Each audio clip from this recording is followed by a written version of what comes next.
নমস্কার বন্ধুরা, আজকে মোটরসাইকেল নিয়ে এসেছি মন্দিরে পুজো দিতে। তো এই যে মোটরসাইকেল, এটা নিয়ে এখন ঠাকুরের কাছে যাওয়া হবে। প্রভুজি পুজো করবেন। প্রথমবারই প্রথমবারই কেনার পরে প্রথমবারই এখন চালানো হয়নি, প্রথমবারই নিয়ে এসেছি মন্দিরে পুজো করতে। তো এই যে প্রভুজি সুন্দর করে পুজো করছেন, সব বিধিনিষেধ মেনে এই বাইক পুজোটা করেছেন। এই যে সিঁদুর গুলিয়ে সুন্দর করে স্বস্তিক চিহ্ন দিয়ে দিচ্ছেন মোটরসাইকেলের উপরে। এই যে পুজোর সব সামগ্রী, নারকেল, পঞ্চফল, পঞ্চমিষ্টি, শঙ্খ, গঙ্গা জল, গোলাপ জল, সব কিছুই, ঘণ্টা, সব কিছুই নিয়ে আসা হয়েছে সাথে করে। এই যে নৃসিংহদেবের মূর্তি, ফটো মোটরসাইকেলের উপর বসানো হয়েছে। এবার খুব সুন্দর করে পুজো করছিলেন এই প্রভুজির বন্দনা করে ঠাকুরের তুলসী ফুল দিয়ে সব কিছু দিয়ে খুব সুন্দর করে পুজো করছেন, যা দেখে খুবই ভালো লাগছিল। আমাদের এমনই করা উচিত বন্ধুরা, সব কিছু কিনে আগে ঠাকুরের শ্রীচরণে অর্পণ করে তারপর সেই জিনিসটি আমরা ঠাকুরের নাম করে ব্যবহার করব। খাবার জিনিস হলেও ঠাকুরকে দিয়ে তারপরে আমরা খাবো, এতে আমাদের সব কিছুই ভালো হয়।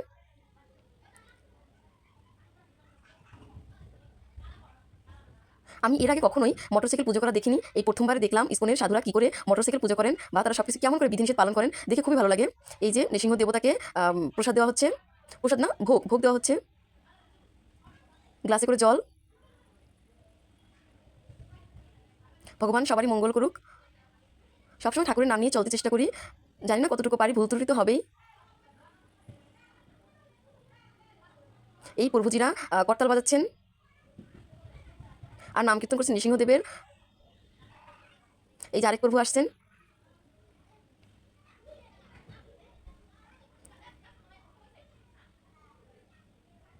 এই যে বাইকের সাথে দাঁড়ানো আমার নন্দে জামাই।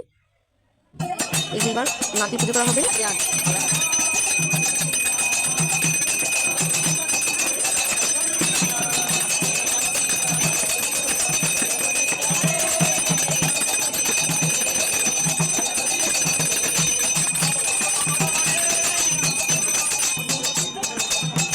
দেখুন বন্ধুরা, নারকেলটা ফাটিয়ে দেওয়া হয়েছে ঠাকুর উদ্দেশ্য করে।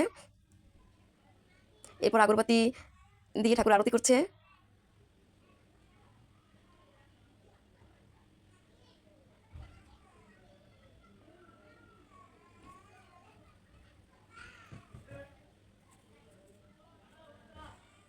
এরপর প্রদীপ দিয়ে আরতি করছে।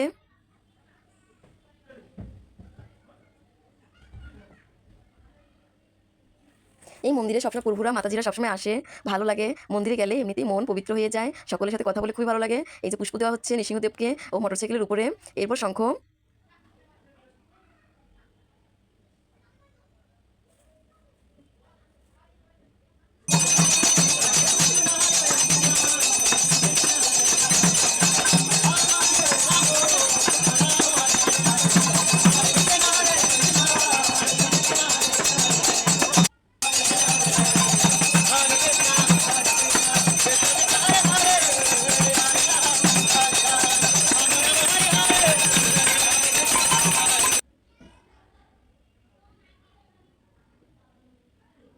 এই যে পুজোর থালা, পুজোর এখন ভোগ নামিয়ে ফেলা হয়েছে নৃসিংহদেবকেও।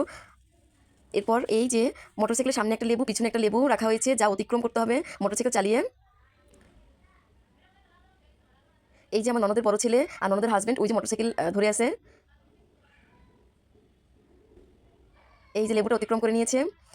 এটা হচ্ছে অশুভ শক্তি বাধা অতিক্রম করে শুভ শক্তির মানে একটা, ঠাকুররা বলে যে লেবু পার করে গেলে অশুভ শক্তি আর কখনোই মানে কাছে আসবে না। এরকমই কি যেন একটা বলছিল, এখন আমার ভালো করে মনে নেই, তাই বলতে পারলাম না। আপনারা যদি জেনে থাকেন তাহলে অবশ্যই বলবেন।